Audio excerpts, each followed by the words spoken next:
Bueno, muchas gracias. Bueno, primero felicitarte. Sabemos de tu trayectoria en el sur. Sería maravilloso que esté el equipo del Centro Judicial de Inserción. Bueno, muchísimas gracias. A tu criterio, ¿cuál es el perfil que debe reunir un juez para hacer realidad el imperativo de afianzar la justicia? Bien, yo creo que la sociedad hoy por hoy está demandando una justicia más eficiente, una justicia más efectiva y por sobre todas las cosas una justicia que cumpla con la garantía de la duración razonable del proceso. Yo creo que en ese sentido el nuevo sistema penal representa una gran ventaja con respecto al sistema anterior porque permite la adopción de decisiones definitivas en menor tiempo. Yo soy un convencido, tengo una profunda convicción de que la justicia es un servicio público, somos servidores de la comunidad y como tal el juez debe tener la predisposición para atender personalmente los asuntos. Yo creo que en el nuevo sistema penal una de las características que tiene es la indelegabilidad de la decisión, entonces desaparece la figura del relator, desaparece la figura de la delegación de funciones, entonces el juez de manera personal atiende cada uno de los conflictos. Yo creo que el juez debe ser, por sobre todas las cosas, comprometido, y en ese sentido yo creo que los jueces, los fiscales, los defensores somos comprometidos, tenemos un compromiso porque somos parte de la sociedad, tenemos contacto diario con las consecuencias del delito, contacto directo con las víctimas, quienes sufren las consecuencias del delito, también con los imputados, también a veces sufrimos las consecuencias, algunos de nuestros familiares las sufren también, pero creo que debemos ser jueces comprometidos sobre todas las cosas. Doctor, usted lo debe estar siguiendo al proceso allá en Concepción, ¿no es cierto? ¿Qué opina? La verdad que me ha sorprendido gratamente, he ido a presenciar varias audiencias y mi primera impresión ha sido de ver un sistema que está funcionando y que parece que hace mucho tiempo que viene funcionando, no parece un sistema que haya empezado a funcionar hace 2 meses. He tenido la oportunidad de ir a ver el funcionamiento de los tribunales en Rosario, en Santiago del Estero, y la verdad que el funcionamiento del sistema actual en Concepción está en un nivel muy bueno. Me ha sorprendido la estructura, las instalaciones edilicias, las salas de audiencia están muy bien acondicionadas. En las audiencias que me tocó estar han sido una puntualidad muy estricta. La audiencia empezaba a las 8:30, empezó a las 8:30 en punto, se decidieron las cuestiones que iban a resolverse. Me sorprendió gratamente el profesionalismo de todo el equipo, de la gente que estaba preparando grabando las audiencias, de los asistentes, de los magistrados, de los fiscales, de los defensores. La verdad que yo creo que si bien pueden existir hoy algunas dificultades, estoy en contacto permanente con mis pares, con los fiscales, los defensores, o sea, conozco cómo está funcionando día a día el proceso. Yo creo que una vez que se afiance y se vayan superando, digamos, estableciendo protocolos de trabajo, el sistema va a empezar a arrojar mejores resultados más óptimos. Yo creo, según la información que tengo, hasta el día de hoy se han hecho aproximadamente 500 audiencias, un número bastante importante, y que y está previsto el primer debate oral ya con el sistema nuevo para el 6 de agosto. Entonces, yo creo que eso va a ser el punto de partida para que ya se empiecen a resolver, digamos, juicios orales y se dicten sentencias definitivas. Usted también camina mucho. ¿A la sociedad qué le parece eso? ¿Está participando? ¿Hace crítica? ¿O ha escuchado algo? Yo creo que la sociedad por ahí no conoce muy bien, no entiende muy bien, porque estamos hablando por ahí hasta los mismos operadores que no hacen derecho penal, por ahí les cuesta entender un poco cuál es la diferencia entre un sistema y otro. Pero nosotros hablamos de conceptos muy técnicos, hablamos de un sistema adversarial, hablamos de un sistema acusatorio, un sistema inquisitivo. Entonces, yo creo que la sociedad está teniendo paciencia, tiene muchas esperanzas, como las tenemos todos, que el nuevo sistema empiece a dar respuestas más efectivas, pero yo lo que entiendo es que la sociedad por ahí no está muy atenta a la evolución del proceso en sí. Y yo creo que esa es una cuestión que se tiene que, bueno, la Corte recientemente ha incorporado la Oficina de Información Pública, también los ministerios la tienen, y creo que ahí hay una falencia en la comunicación entre los operadores, los actores de la justicia y la sociedad. O sea, debemos empezar, yo creo que a comunicar de manera activa y no de manera defensiva, es decir, cuando recibimos algún tipo de comunicación negativa y nosotros salimos a dar respuesta. Creo que tenemos que empezar a estrechar los lazos con la sociedad. Me parece que tenemos que empezar a trabajar desde la justicia hacia las escuelas, hacia las instituciones. Tenemos que tener jueces, fiscales y defensores en contacto con la gente, con las universidades, para que conozcan realmente de manera personal, y de esa manera vamos a ir, yo creo que logrando lo que nosotros pretendemos, que es aumentar aún más la confianza de la sociedad en la justicia. Bien, muy bien. ¿Alguna? Doctor, ¿cuál es la mirada suya con respecto a la perspectiva de género? Bien, bueno, yo soy fiscal de instrucción hace 8 años y en mi labor diaria aproximadamente el 60% de los casos que me toca intervenir son asuntos de violencia de género, violencia doméstica, y la verdad que la perspectiva de género yo creo que es una mirada que está siendo incorporada ya en casi todos los operadores de la justicia. Creo que por ahí falta que esa mirada se extienda hacia otros organismos del Estado, principalmente hacia la policía, hacia las demás autoridades que toman contacto con las víctimas de violencia de género. La perspectiva de género es una mirada que tiende de alguna manera, a equilibrar esa vulnerabilidad que tiene la víctima de violencia de género dentro de un proceso concreto. ¿Y cuáles son las implicancias, digamos, que nosotros, en mi caso particular, usamos de manera concreta en un proceso penal? Primero, que darle a la declaración de la víctima la importancia y la entidad suficiente como para sostener, por ejemplo, el dictado de una medida cautelar. Todos sabemos que toda medida cautelar requiere de que se cumplan 2 requisitos: verosimilitud del derecho y peligro en la demora. Cuando se trata de cuestiones de violencia de género, las exigencias tienen que reducirse teniendo en cuenta la perspectiva de género y con la sola declaración de la víctima, con la sola denuncia, con el solo informe quizá de una oficina de violencia doméstica, la justicia debe salir con la medida cautelar. Esa es una primera aplicación práctica. La segunda aplicación práctica tiene que ver con la valoración de la prueba. La violencia de género, así como los delitos sexuales, tiene una característica que se cometen generalmente en ámbitos privados. Entonces, por ahí la única prueba que vamos a tener al momento de juzgar un caso de violencia doméstica es la sola declaración de la víctima. Entonces, la cuestión es, con la sola declaración de la víctima, ¿podemos fundar una sentencia de condena? Bueno, en base a la perspectiva de género, la Corte Interamericana de Derechos Humanos, la Corte de la Nación, la Corte Provincial ya ha dicho que sí, porque la Convención Belén do Pará establece que las cuestiones de género deben interpretarse con amplitud probatoria. Entonces, esa es otra aplicación concreta de la perspectiva de género. Doctor, ¿qué mirada tenés de los juicios por jurado que están instaurados en algunas provincias de Argentina? Bien, yo estoy a favor de los juicios por jurado. Me parece que en el sistema adversarial al que estamos entrando nosotros, para que se complete definitivamente debe culminar con un juicio con jurado popular, porque precisamente la litigación oral tiende a eso. En realidad, en los primeros sistemas procesales se resolvían a través de jurados populares, o sea, el mismo pueblo juzgando los pares. Después, cuando aparece el sistema inquisitivo, recién ahí se crean los tribunales técnicos, que son los que de alguna manera toman a su cargo la resolución de los casos. Creo que la experiencia de los jurados populares en toda parte del mundo es positiva, porque genera 2 efectos muy buenos para el sistema. En primer lugar, el sentido de pertenencia.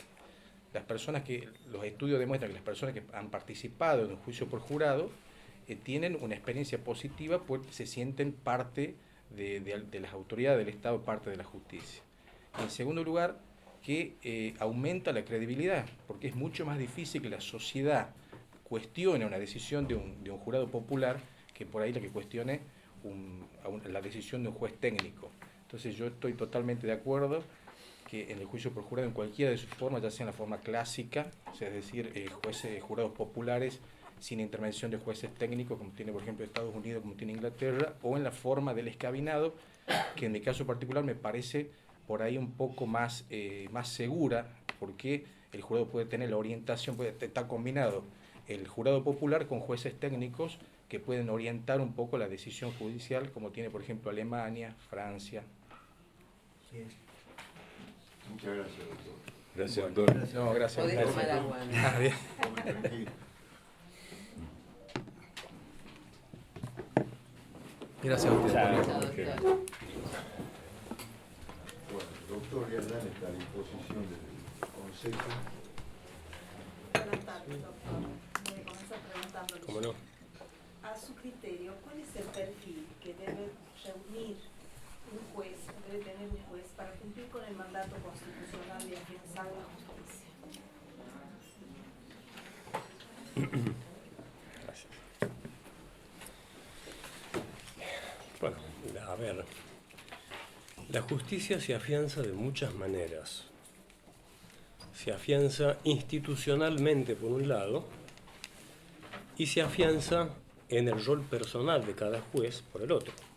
Yo creo que hay que referirse exclusivamente al rol personal, porque de esto no estamos hablando acá de lo que un juez puede o debe hacer formando parte del Poder Judicial, porque los jueces también tienen responsabilidades institucionales y lamentablemente vemos que hay mucho silencio aquí en Tucumán últimamente en relación a estas responsabilidades.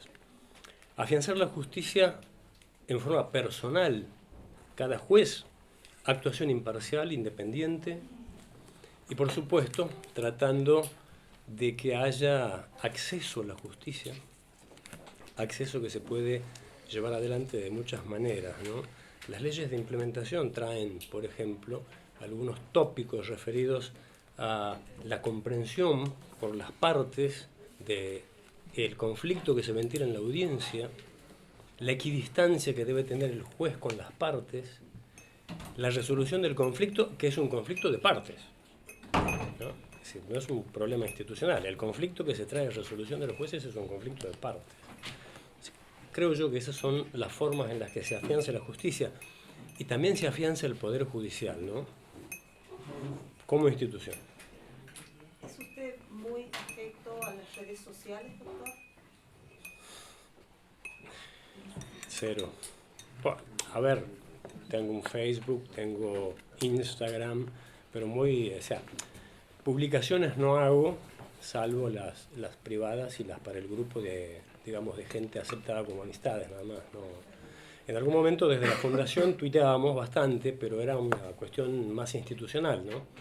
Entonces, yo soy director de una fundación creada en 2008, desde la cual hemos venido promoviendo la implementación de la reforma, a consecuencia de que en 2009 egresé del programa interamericano de formación de capacitadores para la reforma procesal penal del Centro de Estudios de Justicia de las Américas, que fue la penúltima edición que se hizo en Chile. A partir del año 2011 se empezó a hacer ya en 3 lugares diferentes de América Latina. En ese momento sí, teníamos actividades que difundir y cosas que hacer. Bueno, ahora, por falta de fondos y porque somos una fundación que se autolimitó en su estatuto en relación a no recibir subsidios, solamente subsistimos gracias a las actividades que hacemos y bueno, el tiempo es escaso y estamos proyectando algunas en este momento para el futuro. Muchas gracias. ¿Alguna otra pregunta para el doctor? Doctor, Sí. ¿qué mirada tiene usted del juicio por jurados, que en algunas provincias está instaurado? A ver, hace un año hicimos con una agrupación estudiantil de la Facultad de Derecho la primera jornada de juicio por jurados acá en Tucumán. Me tocó organizarla, con mis amigos de la Asociación Argentina de Juicio por Jurados. Vino el presidente y vino uno de los secretarios. Se hizo un taller de un día completo. Y la mirada que yo tengo del juicio por jurados es que es la única forma de democratizar la justicia, ¿no? Y yo no comparto la opinión de algunos que afirman que el jurado debe ser escabinado. Eso me parece una posición absolutamente inconciliable con los valores republicanos. No es porque el escabinado esté mal, el escabinado fue lo primero que hubo en Córdoba, ¿no? Lo que pasa es que es la visión de la desconfianza del operador jurídico en el jurado popular. Yo soy partidario del jurado popular, netamente popular, 100% elegido de la base del padrón electoral, sin vinculaciones ni con la justicia ni con la policía, o sea, practicando todas las exclusiones que debe tener el padrón, y de una vez hay que depositar el valor justicia en el soberano que es el pueblo, ¿no? Yo creo que no hay que desconfiar, al contrario, las experiencias en las demás provincias. Buenos Aires es la que más cantidad tiene de juicios por jurado, porque Buenos Aires, a pesar de haber sido la penúltima de las provincias en adoptarlo, tiene una enorme cantidad de juicios por jurado, ¿no? Yo considero que es una materia pendiente. Hablando con un legislador hace un par de años me decía sí, pero es para otra etapa. Bueno, es una ponderación política del momento, está previsto en el Código Procesal Penal y yo creo que es una necesidad. Los jueces a lo mejor deberán estar para dirigir el debate, dar las instrucciones claras al jurado como para que tome la decisión, pero en definitiva la justicia de los pares desde 1215 tiene forma institucional y me parece que hay que de una vez por todas depositarla en quien es el principal actor y beneficiario de la justicia, el pueblo. ¿Cómo lo ve al Nobel proceso implementado en Concepción? Yo no litigo en Concepción, estoy matriculado, pero este año he dejado de viajar. No tengo datos, no hay datos publicados, salvo el juicio número 100, digamos, que se llevó a cabo en la audiencia número 100, digamos, y lo que aparece en la Gaceta. Estadísticas no tenemos acceso, pero, a ver, yo soy el principal propulsor del juicio por jurado del proceso penal adversarial acá en Tucumán.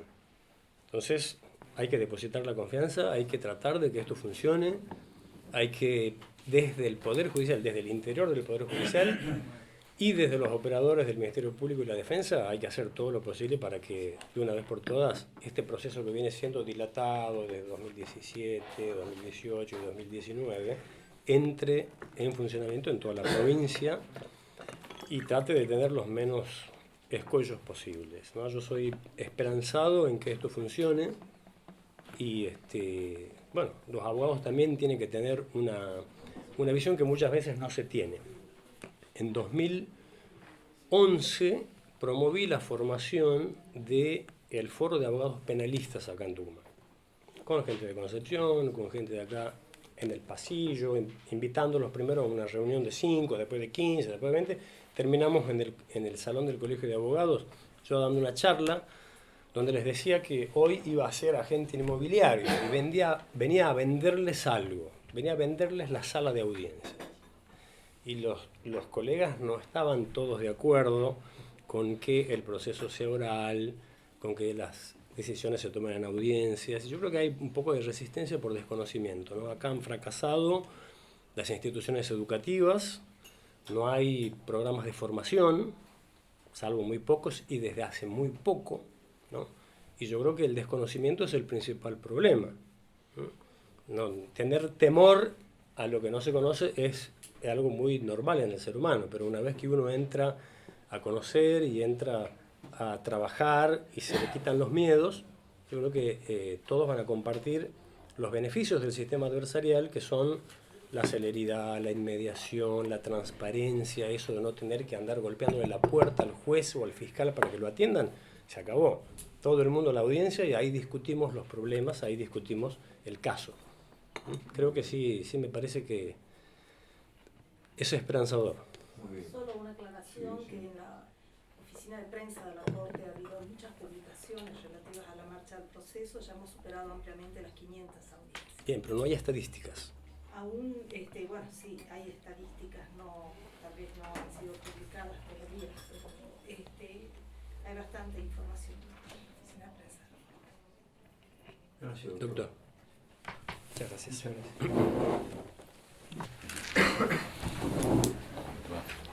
Todo bien. Doctor Sánchez, está a disposición de los consejeros y consejeras. Buenas tardes, doctor. Buenas tardes, doctora. Bienvenido. Muchas gracias. Lo mismo que le dije a Jorge Carrasco, conocemos de su trayectoria de parte del Ministerio Público Fiscal. Sería, Significa, doctor, que tiene que andar con cuidado. y sería, eso corre por cuenta del presidente, y sería muy bueno que integre el Colegio de Jueces de Concepción. Lo felicitamos.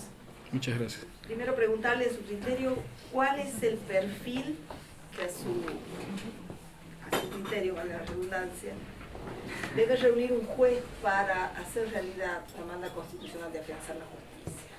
Y una segunda pregunta, conociendo la actividad en las redes sociales y el impacto que las redes sociales tienen actualmente en la comunicación social, ¿hasta qué punto la garantía del artículo 19 de la Constitución Nacional ampara la conducta de los jueces en las redes sociales? Dos preguntas. Bien, muy El bien. doctor Díaz Lanes se fue y no me dejó hacerte comentarios. Yo, para tener un orden, voy a responder por cada una de las preguntas y le voy a pedir que luego me repita la segunda. ¿Sí? La primera usted me planteó el perfil del juez para hacer efectiva la manda constitucional de afianzar la justicia. Obviamente desde lo personal, pero que Sí, tiene sí, incidencia sí, sí. institucional. Así es, así es. Bueno, la pregunta, la verdad que tiene un abordaje amplio, uno podría tratar el tema desde diferentes puntos de vista. Yo integro la justicia desde el año 99, ingresé como secretario de un juzgado de instrucción, tuve la posibilidad de trabajar a la par de un juez de instrucción que luego fue juez de cámara, aprender mucho a la par de ese juez de lo que significaba la función de juez. Lo primero que me dijo cuando yo llegué al cargo de secretario fue: tu trabajo es de secretario y solo de secretario, acá las resoluciones las hago yo, que soy el juez. Y lo digo esto y lo puntualizo porque en algún momento se debatió, se discutió el rol que tienen los que asisten a los magistrados al momento de desarrollar su trabajo. Y en el fuero penal, una de las cuestiones que motorizó la reforma fue trabajar sobre los vicios que tenía el viejo sistema sobre la delegación de funciones jurisdiccionales. Es una prohibición expresa en la nueva norma procesal la delegación de funciones jurisdiccionales. Esto implica que necesariamente el magistrado tiene que asumir plenamente la función sin posibilidad de colaboradores que auxilien ese trabajo que tiene que hacer en el ámbito que está previsto en la nueva norma procesal, que es el ámbito de la audiencia. La audiencia en sí genera esta expectativa del juez resolviendo en la misma audiencia. Generó bastante duda, bastante incertidumbre en los operadores en general de todo el sistema de cómo iba a ser desempeñar ese rol. Colegas y amigos jueces que conozco que están en funciones tenían esa incertidumbre acerca de qué iba a significar para el juez exponerse a una audiencia públicamente con cualquier persona interviniendo desde el público como control social de la audiencia. Y entiendo que ese es el rol que tiene que asumir el juez. Tiene que saber que se trata de asumir plenamente la función jurisdiccional de cara a la sociedad, asumiendo absolutamente la responsabilidad que ello implica y dando cuenta de lo que hace en lugares como el ámbito de la audiencia, que es un ámbito público. Hasta ahora en Concepción se van llevando a cabo 561 audiencias, hasta el último día previo a la feria, hasta el día 7 de julio. Me ha tocado estar en audiencias desde el Ministerio Público en presencia de todos los jueces del Colegio de Jueces, diferentes estilos, diferentes roles, diferentes maneras de llevar adelante la audiencia. Pero yo puedo decir con satisfacción, porque he trabajado bastante durante muchos años para que este sistema se concrete, que el nivel de compromiso de los magistrados del Colegio de Jueces de Concepción es notable. Y aspiro a poder cumplir con el rol de juez como lo llevan a cabo los actuales magistrados del Colegio de Jueces de Concepción. El nivel de compromiso que se ve en las audiencias pese a todo lo que se puede haber pensado antes, el nivel de resistencia que uno intuía que había antes, acerca de si se iban a adaptar o no a esto de perder el manejo de su unidad judicial, el núcleo de empleados y el poder que eso significaba, a estar solo en su despacho integrando el colegio de jueces y ser simplemente notificados de una audiencia. De esas 561 audiencias me ha tocado estar en 95 audiencias. Yo estoy a cargo de una unidad fiscal que se encarga de delitos complicados, justamente se llama Unidad Fiscal de Delitos contra la Integridad Física, Asuntos Juveniles y Asuntos Complejos. Y al mismo tiempo estoy a cargo de la unidad residual, de todas las causas que han quedado del viejo sistema. Y en esta construcción de un nuevo sistema procesal he podido, voy a ser autorreferencial y me disculpo por eso, pero es una forma de poder responder la pregunta de la doctora, he podido ver la manera en que han sido abordadas las diferentes temáticas de las audiencias y las nuevas instituciones. Nosotros teníamos una forma de llevar a cabo, por ejemplo, los juicios abreviados antes de la reforma, y ahora es una manera diferente. Y el primero que se adaptó a ese cambio importante en el paradigma del rol del juez fue el juez del Colegio de Jueces de Concepción. Tenía una cierta automaticidad llevar a cabo una audiencia de juicio abreviado. En el nuevo sistema no se puede. El juez necesariamente controla que pese al reconocimiento de la responsabilidad que hace el imputado, haya prueba. Y el fiscal tiene que cumplir con la carga de demostrar que hay evidencia suficiente para la condena. Y esto se cumple de esa manera porque si no se desnaturaliza el objeto de la audiencia. Y el principal actor en ese sentido es el juez. Porque el fiscal llega a presentar un acuerdo, el defensor obviamente está conforme con el acuerdo, y la garantía del ciudadano, ¿cuál es? La del juez.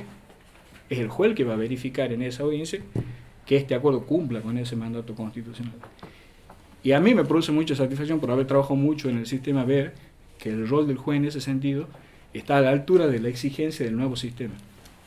Yo aspiro a cumplir básicamente ese rol, el rol de un juez comprometido con el sistema. Y trabajo mucho porque este sistema se aplique. Día a día estoy tratando de hacer análisis con la gente con la que trabajo. Hasta ahora de impugnación, sobre las 561 audiencias, solo se han realizado 20 audiencias. De esas 20, en realidad se agendaron 28, pero por cuestiones de funcionamiento se cancelaron algunas, se reprogramaron, se hicieron 20. Me tocó solamente estar en dos apelaciones, con tribunal unipersonal porque eran apelaciones de prisión preventiva. Y fue muy bueno ver también el desempeño de los jueces del Colegio de Jueces subrogando la que hoy es función del Tribunal de Impugnación. Tiene nada más que en esta proyección pequeña de 2 meses, solo el 3,56% de audiencias del Tribunal de Impugnación en relación a la toda cantidad. No diga eso, no lo vamos a nombrar. Creo que tengo que decirla. Está bueno transparentar esa cuestión porque el porcentaje de audiencia que se está haciendo en relación a lo que exige el sistema es muy bajo. Pero tiene una evaluación positiva, al menos desde mi punto de vista. No hay tantas apelaciones porque el Ministerio Fiscal y Defensa están conformes con la decisión de los jueces. ¿Sí? Conforme con la decisión de los jueces en audiencia. Decisiones que se toman de forma rápida, directa. Y eso es algo muy positivo para evaluar en el sistema. Lejos de pensar que el Tribunal de Impugnación tiene poco trabajo. Perdón, Sí. la defensa también la particular. Sí, la defensa pública y privada, doctor. Hay bastante defensa privada. Sí, exactamente. Y un dato de color que yo a veces lo comentaba con los representantes del Colegio de Abogados, con el presidente del colegio. Hay 2 casos que son para mí muy sensibles en la evaluación del funcionamiento del sistema. La primera condena más rápida, en 23 días se obtuvo una condena, fue una causa que trabajamos en mi unidad fiscal, defensa privada. Pero la causa más rápida de todas fue un sobreseimiento. Intervino la doctora. En 22 días, defensa privada. ¿Sí? Ahora, el volumen de casos tiene a la defensa pública tomando mayor cantidad de casos. Pero en Concepción, puntualmente, la defensa privada tiene un excelente desempeño y tuvo estos 2 casos que son, digamos, van a quedar en la historia del sistema. Los 2 casos más rápidos fueron con defensa privada. En un caso el doctor Fayad, en otro caso la doctora Campo. Uno un sobreseimiento en 22 días y otro una condena con un acuerdo reparatorio importante para la víctima en 23 días, que fue el juez, el magistrado fue el doctor Flores. Entonces, entiendo que hay un compromiso muy fuerte de la magistratura en Concepción, del Colegio de Jueces, en hacer funcionar este sistema. Gran parte del éxito de este sistema tiene que ver con el rol que los jueces han venido cumpliendo. Han puesto una vara alta, entiendo yo. y hay que estar a la altura de esas circunstancias. ¿Qué delito eran, doctor? Teníamos un delito, en el caso del sobreseimiento, era un atentado y resistencia a la autoridad por una disposición de política criminal. El ministro fiscal, al diseñar las fiscalías en Concepción, asignó grupos de delitos a cada fiscalía. Ese delito en particular fue asignado a mi fiscalía, entonces me tocaba atender un atentado y resistencia a la autoridad. El hecho fue un procedimiento que iban a detener a una persona que tenía pendiente una detención ordenada con tiempo atrás. Se habían confundido con un hermano de la persona que tenía el orden de detención. Esta persona se resiste, les reclama a los policías de mala manera, lo aprenden y ellos instrumentan todo un sumario policial por atentado y resistencia a la autoridad. Lo traen aprendido, se hace la audiencia de control de detención, se formalizan cargos y la defensa viene y dice: doctor, no ha pasado así, los hechos no han sucedido así. Un vecino ha filmado con un celular desde la ventana detrás de su casa y tenemos la prueba. Bueno, doctora, si usted tiene la prueba y la proporciona, la fiscalía misma se va a encargar de chequear la prueba, verificar los datos y si es así, se hará el sobreseimiento. Trajo el video, nosotros en la audiencia donde se planteó el sobreseimiento pedimos autorización porque no es propio producir prueba en ese tipo de audiencia, pero se exhibió el video en la audiencia, se vio una resistencia que es natural al momento de que alguien es detenido, pero no fue nada que pudiera llamarse delito de resistencia a la autoridad. Y como fiscal entendía yo que me correspondía, como mejora del funcionamiento del sistema, pedir que se haga una recomendación y llamado de atención al personal policial. Yo ya me había encargado de que esté presente en la sala de testigo esperando en la audiencia y pedí que se le hiciera un llamado de atención. A lo que la magistrada interviniente, era la doctora Greller, la jueza, hizo llamar, accedió al pedido del Ministerio Fiscal, se le hizo una recomendación y un llamado de atención en el desempeño y en el cumplimiento de la función por la forma que lo habían documentado. Se sobreseyó el caso y se hizo el llamado de atención al personal policial, con ese sentido más bien de enseñarle cómo trabajar en el nuevo sistema y hacer esa recomendación. El otro caso fue una pelea entre vecinos, entre dos jóvenes, a la vuelta de la casa del doctor Albarracín. Bueno, hay el video donde van corriendo, de los padres del doctor Albarracín a la vuelta. Y el padre de la persona que salió perdiendo de esa pelea fue a buscarlo, haciendo disparos al aire, y en una vez le hizo así el disparo a la pierna. Había un video en una cámara de seguridad de un supermercado y había un video en la casa de un vecino. Entonces las cámaras de seguridad nos dieron la prueba contundente de que esto había sucedido. El abogado planteó la posibilidad de hacer una reparación integral a la víctima por las lesiones, por el monto de pena de las lesiones, que eran lesiones leves. La ley procesal penal permite esa solución. Para la víctima era conveniente porque era una indemnización bastante importante. Yo había pedido que no se haga trascender el monto, pero luego fue publicado, fueron 50.000 pesos y tenía una herida casi superficial en la pierna, no tiene ninguna gravedad. Pero la fiscalía no estaba conforme con eso simplemente, así que pedimos la condena de 1 año de ejecución condicional por la aportación del arma y la entrega, le decomisamos el arma. O sea que se dio satisfacción a la víctima, se recuperó el arma, que era un arma que venía del mercado negro, se generó un antecedente criminal en el individuo, tiene una condena, tiene reglas de conducta bastante estrictas que cumplir, y ahí surge una cuestión que es muy importante, al menos me parece importante señalarla, que es que el éxito del sistema no está en la cantidad de casos que resolvamos, sino en la cantidad de casos en los que se cumplan las decisiones que dicten los jueces. Si el juez dicta una condena, que se cumpla, para lo cual hay que garantizar los mecanismos de control sobre el cumplimiento de la pena, para eso está el juez de ejecución. Pero ¿qué pasa con los acuerdos reparatorios, con las suspensiones de juicio, con una serie de posibilidades que hay de solucionar el conflicto, que si no establecemos mecanismos de control para asegurar que se haga efectivo la vía reparatoria, la vía conciliatoria, van a terminar por minarlo al sistema, le van a quitar credibilidad. La credibilidad del sistema se va a construir en tanto y en cuanto el ciudadano común pueda verificar que lo que un juez resuelve se cumple efectivamente, porque eso es lo que hay que informarle a la ciudadanía. Más que la condena, el cumplimiento de la condena. Más que el acuerdo, el cumplimiento del acuerdo. Más que las reglas de conducta, el cumplimiento de las reglas de conducta. Porque ahí empezamos a eliminar esto de la impunidad o la sensación de impunidad que crece cuando una persona va a tribunales y sale y la gente no sabe qué pasó con ese individuo. No sabe si tiene condena, si no tiene. Los mecanismos de control son fundamentales. De control de cumplimiento de las decisiones. Si no, la decisión... Con las herramientas que hay actualmente, ¿usted cree que cómo podrían llevarse a cabo? La Corte llevó a cabo en su momento el diseño de una oficina que se llama OMAS, es una oficina de control de medidas alternativas y sustitutivas a las penas de prisión. La función de esa oficina, que se creó por acordada en el año 2013, cuando se iba a poner en funcionamiento el plan piloto, era hacer el control de cumplimiento de todas las reglas de conducta en casos de probation o en casos de acuerdos reparatorios, o de reglas de conducta cuando se daba una libertad en casos de prisiones preventivas. Luego el juzgado de ejecución, cuando se fue puesto en funciones, absorbió parte de esas funciones. No quedó la OMAS como una oficina autónoma, sino que quedó absorbida en las funciones de control del juzgado de ejecución. Actualmente tiene esas funciones del juzgado de ejecución penal. Yo, si me pregunta a mí, mi opinión personal, yo constituiría una OMAS y la especializaría y la haría muy fuerte, porque los resultados que la OMA pueda informar garantizan el éxito del sistema. Es medular. Sí, en eso yo coincido. Es central la OMAS. Y la Corte la previó. En aquel momento para el plan piloto estaba diseñada y hasta se llegó a designar a las personas. Luego se tomó una decisión que llevó el trámite de implementación a otros carriles, pero siempre es posible volver a ponerlo en funcionamiento porque el sistema tiene esa posibilidad de ser adaptado a los requerimientos y a las necesidades que va presentando el sistema. Entonces, si no existe la oficina, se la crea. Nosotros hoy en Fiscalía tenemos 4 unidades fiscales, pero no fue lo que los fiscales habíamos diseñado. Se discutió, se debatió, y los fiscales consideramos, al menos yo lo había planteado así, que la Fiscalía tiene que tener una unidad fiscal de control de ejecución, una unidad fiscal de asistencia a la víctima.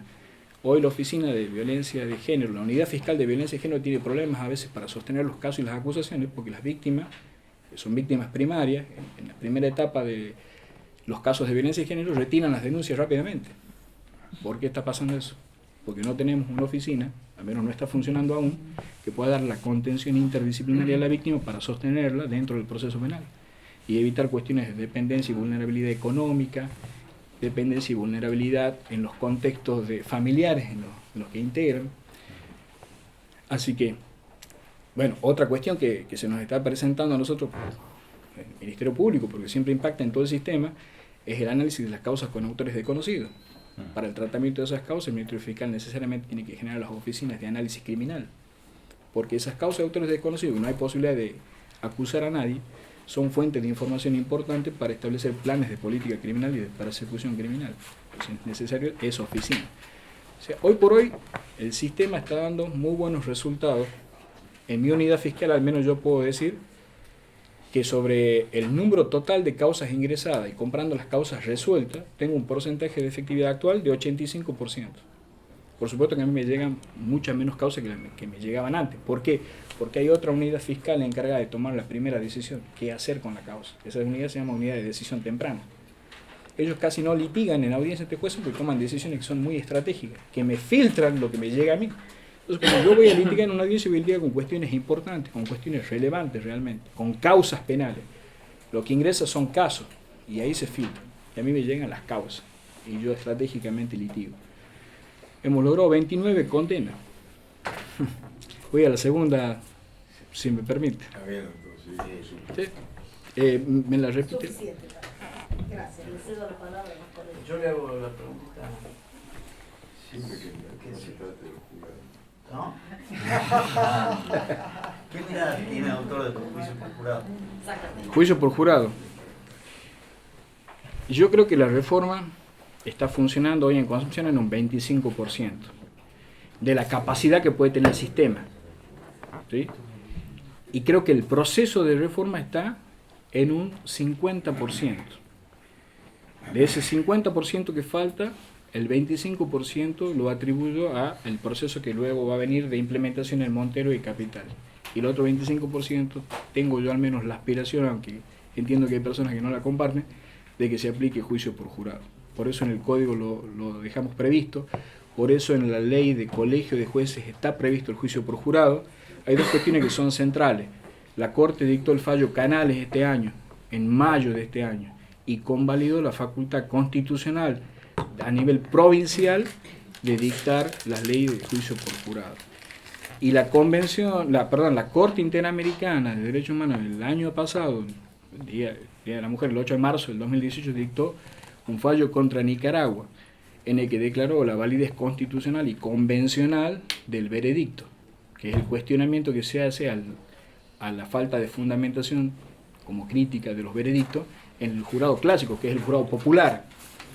La cuestión ya está resuelta. O sea, la propia Corte Interamericana ha dicho claramente cuáles son los estándares constitucionales que se pueden cumplir y ha puesto como ejemplo en este fallo, BRP y BPC contra Nicaragua, así se llama el fallo, ha puesto como ejemplo las leyes argentinas, provinciales de juicio por jurado, la ley de Chaco, la ley de Chubut, la ley de Neuquén y en algún aspecto la ley de Córdoba. La ley de Córdoba porque prevé un procedimiento de capacitación orientado al ciudadano, formarlo al ciudadano para que luego pueda ser elegido jurado, más allá que el modelo cordobés se aparta del jurado clásico tradicional.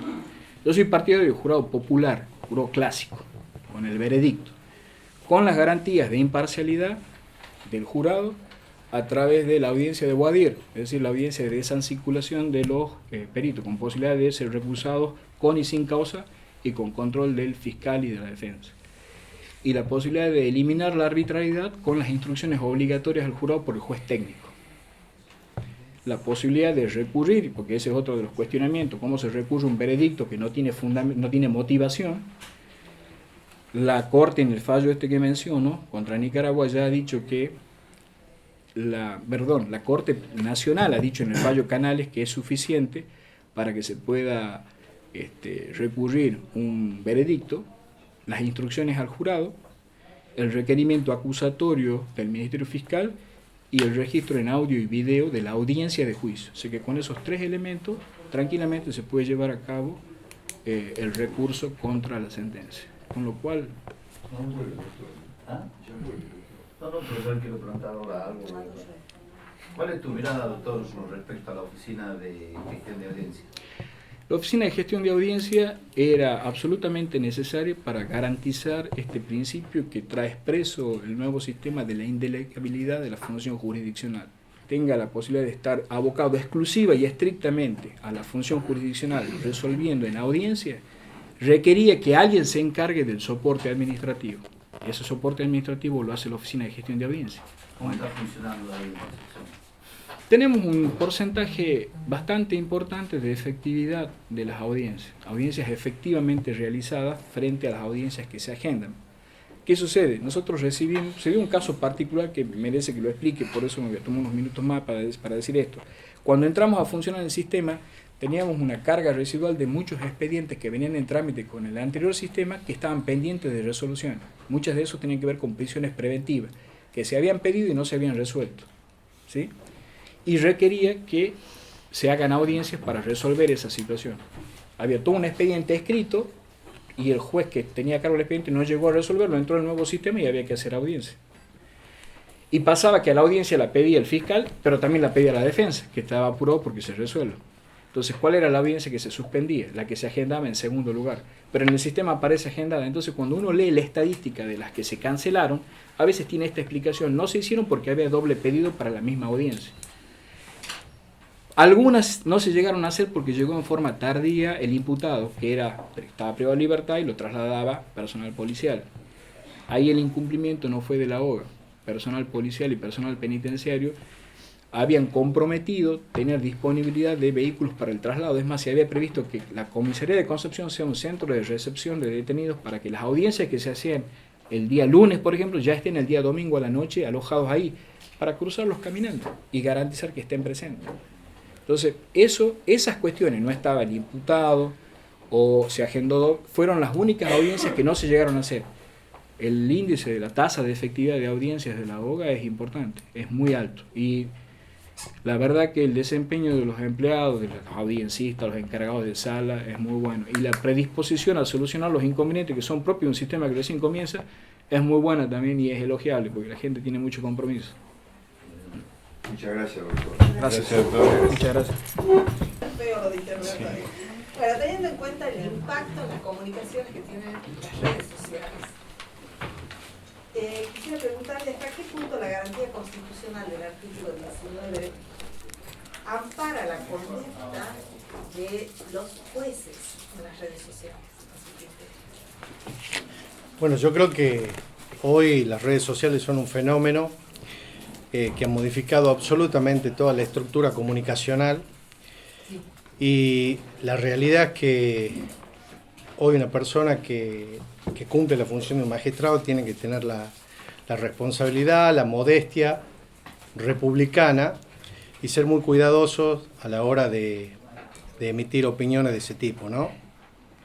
Creo que los canales de comunicaciones que hoy están habilitados son los canales oficiales. De hecho, la nueva ley, la 9119, que establece la integración de los colegios de jueces y del Tribunal de Impugnación, deja perfectamente establecido como uno de los paradigmas nuevos dentro del nuevo esquema, que es la comunicación y la inmediatez que debe tener el Poder Judicial como operador de un servicio público para dar a conocer sus resoluciones y, en definitiva, cumplir el principio republicano, que es de participación. No sé si le he respondido. ¿Y podría el comentario de un juez en alguna red social ser tomado como prejuzgamiento o motivar una recusación? Yo creo que sí. Por eso insisto, creo que más allá de que hay una frase hecha, si se quiere, que dice que los jueces hablan por sus sentencias, creo que hay que ser cuidadosos en ese sentido. ¿Y si ese comentario ha sido efectuado con anterioridad a la asunción al cargo? Creo que no, porque en definitiva uno ejerce la libertad de expresión y por tanto no puede ser juzgado o prejuzgado por sus opiniones anteriores al cargo, ¿no? Creo que todos tenemos una vida en el ejercicio de la profesión, en la vida académica, en la vida pública, y en ese sentido yo creo que estamos amparados por la Constitución. Muchas gracias, doctor. Y además le cabría la posibilidad de que se excuse, o se recuse, ¿verdad? Así es, por supuesto. Y coincido con usted, ¿no? Gracias. Doctor. Doctor, ¿qué mirada tiene del juicio por jurado? Bueno, la verdad que hoy el juicio por jurado es una realidad legislativa, la tenemos plasmada en la Constitución, en el artículo 24, en el 75, inciso 22, en el 118, establecida de manera concreta en el artículo 12 y en el artículo del nuevo Código Procesal Penal y por supuesto en el artículo 4 de la 9119. Creo que es un anhelo histórico, porque el juicio por jurado está establecido ya en la primera Constitución unitaria de 1813 y luego plasmada en la de 1853. Ahora, la realidad es que, y me parece importante como principio republicano, ¿no? Porque hoy tenemos todos los poderes del Estado, el poder legislativo, el poder ejecutivo, en definitiva, tiene una participación concreta de la población, no así el Poder Judicial. Y creo que es un anhelo porque implica realmente entrar en lo que hace a la participación ciudadana en el ejercicio de un servicio público, como lo establece específicamente el artículo 1 de la Ley 9119. Ahora bien, por otro lado, creo que tenemos un problema sociológico en todo esto, que evidentemente a lo largo de nuestra historia no hemos podido concretar ese anhelo, porque eso existe desde el año 1813. Ahora, la realidad es que somos violadores consuetudinarios de esta realidad o de esta imposición constitucional, ¿no? No lo hemos podido concretar porque creo que es parte, no está en nuestra cultura. Yo muchas veces he escuchado a colegas hablar de las bondades del sistema y la realidad es que a mí me ha tocado en el ámbito personal vivir algún tiempo en Estados Unidos mientras hacía Derecho Constitucional allá en la Universidad de Tulane y hacer un trabajo dentro de un buffet, y la realidad es que el sistema por jurado está en países anglosajones es parte del ADN sociológico, pero la realidad es que en nuestro sistema no es así. Yo comentaba una vez que me preguntaron esto, en otro ámbito, Thomas Hobbes decía claramente que la base para el establecimiento de un sistema social es que exista base de sociabilidad para esto. Traducido al aspecto jurídico, querer imponer un sistema, cualquiera fuere él o una institución, necesariamente requiere que exista una base sociológica previa que dé los fundamentos para que eso pueda existir. Y lo vemos en muchos ámbitos, no solamente en el juicio por jurado, hoy lo vemos en materia civil, en los daños punitivos, como si fuese, exportamos instituciones como si fuese carne congelada, y la realidad es que cada institución tiene su ADN, tiene su lógica y tiene una tradición sociológica dentro de un esquema. Eso es de la cuestión sociológica. Ahora, hay un aspecto muy importante que es un aspecto procesal. La valoración de la prueba que hace el jurado en un juicio por jurados está fundado en la íntima convicción, no en la sana crítica o en la libre convicción, que es muy diferente de los fundamentos y motivación y del proceso incogitando o el procedimiento lógico que debe tener un juez a la hora de fundamentar y motivar una sentencia, que debe ser fundado en la sana crítica. Y eso genera ya un inconveniente. Genera un inconveniente porque desde el aspecto jurídico chocamos con el artículo 30 de la Constitución de la provincia de Tucumán, que establece que las sentencias deben ser motivadas. Ahora, por otro lado, la ley 91/19, en el artículo 12, si la memoria no me falla, deja expresamente establecido que en el juicio por jurados, los que integran estos miembros, no tienen la obligación de dar la motivación de su resolución de culpabilidad o no. Por lo tanto, creo que me parece importante desde la utopía, desde la intención de integrar la participación ciudadana. Ahora creo que hay que ser cuidadosos y en ese sentido procurar siempre adaptarnos a nuestra realidad, ¿no? Vivimos en una provincia en donde la gente no respeta la senda peatonal, en donde el barrendero pasa 7 veces al día en el centro. Por lo tanto, adaptar un sistema es siempre adaptarlo a las bases sociológicas que nosotros tenemos. ¿Qué tal, doctor? Felicidades. Muchas gracias. Usted ha sido muy crítico con algunos concursos y lo ha manifestado públicamente. Incluso en alguna oportunidad usted nos ha requerido que lo escuchemos, los fundamentos de una impugnación, la cual no estaba prevista y no hemos accedido, que para su tranquilidad nosotros sí leemos las impugnaciones, o sea que quizás era un poco sobreabundante. Pero teniéndolo acá, no queremos dejar de perder la oportunidad de conocer quizás qué era lo que nos quería decir en esa oportunidad, que me imagino que tiene que ver con el sistema de selección de esta institución. Quiero saber qué opina al respecto.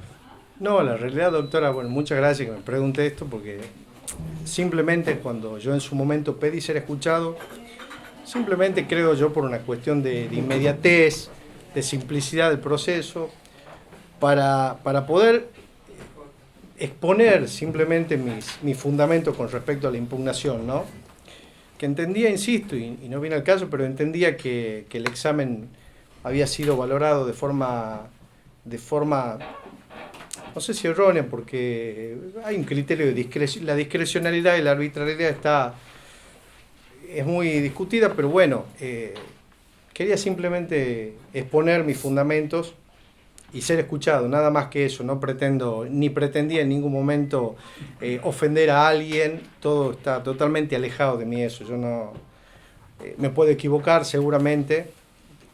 Esto, lamentablemente, los concursos sacan lo mejor y lo peor de uno, ¿no? Porque uno ocupa muchas horas, deja familia, los que ejercemos la profesión y tenemos muchas obligaciones el día a día, porque ir a tribunales y llevar adelante un estudio implica mucha dedicación, tiempo, pero era simplemente eso, era solamente que ser escuchado y nada más, que no había otra intencionalidad. ¿Qué opina con respecto al sistema de selección del CAP?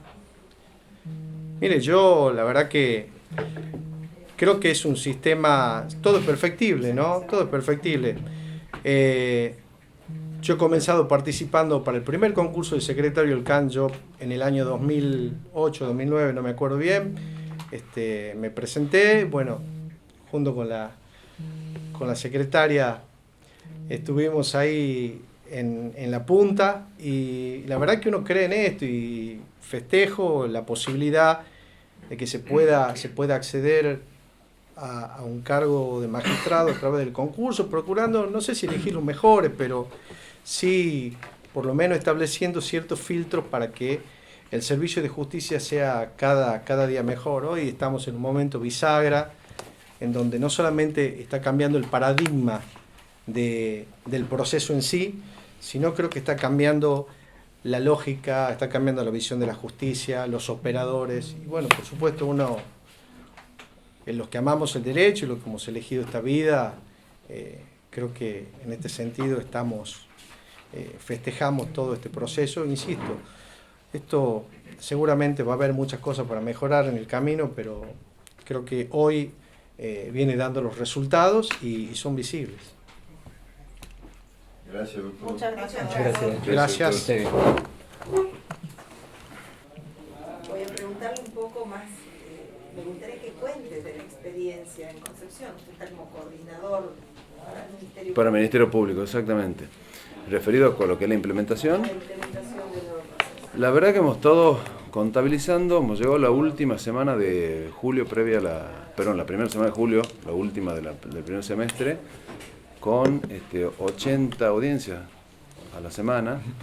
Se viene dando una lógica de la audiencia que realmente vemos, por lo menos desde el punto de vista del Ministerio Público, vemos un gran avance en lo que es el resultado hacia la sociedad, porque tenemos personas que llegan, que no están detenidas, sino que en todo caso están privadas de su libertad, con una prisión preventiva o no, o muchas veces el control efectivamente de los jueces que se hace es un control efectivo. No era ese control, digamos, que se hacía antes con el escrito que pasaban los días hábiles de la detención, que venían los días hábiles del control de la prisión preventiva. Se ha dado puntualmente que yo personalmente he ido a 4 audiencias de impugnación y se ha dado que en la primera hemos litigado con el defensor, con el doctor Acuña, y en la segunda era lo mismo, básicamente, lo que él estaba presentando. Y ya no se ha dado esa litigación, porque él sabía que esa litigación iba a ser una cuestión que no iba a tener resultado. Entonces solamente nos hemos centrado en la cuestión que sí estábamos en desacuerdo los dos, y la otra parte se ha dejado. O sea, una audiencia que al principio nos llevó como 45 minutos, en el segundo momento ha sido 10 minutos. Y voy a hacerme una pregunta, algo que le interesaba al presidente, ya que usted está en una oficina de atención temprana. ¿Cuál es la sensación que manifiesta la ciudadanía frente a este nuevo sistema? Tenemos de todo tipo de manifestaciones. Vemos de personas que vienen a quejarse porque hay un archivo temprano de la causa, y tenemos otras personas que están muy contentas porque realmente se le explica. Mire, usted viene, usted ha hecho una denuncia, esa denuncia en sí no es un delito, es una cuestión vecinal o una cuestión. Siempre que se le dé respuesta, las personas salen. Otras veces salen enojadas, por supuesto, puede ser cómo se le va a archivar y demás, pero bueno, tienen la opción de hacer el cambio de la acción. Pero sin embargo entiendo, sobre todo en la oficina que estoy yo, que es el que tenemos el remanente de las causas, estamos trabajando mucho con los abogados y con las partes, que los resultados son muy positivos y las personas se van contentas, ¿no? Se van con un resultado, tratamos de solucionar el conflicto.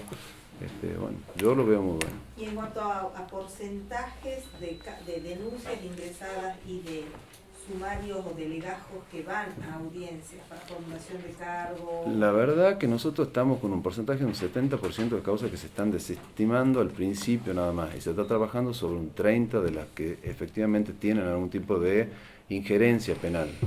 En cuanto están llegando a formalizarse, todavía no hemos sacado un total, porque bueno, estamos empezando. Gracias, doctor. Bueno, tenemos muchas gracias.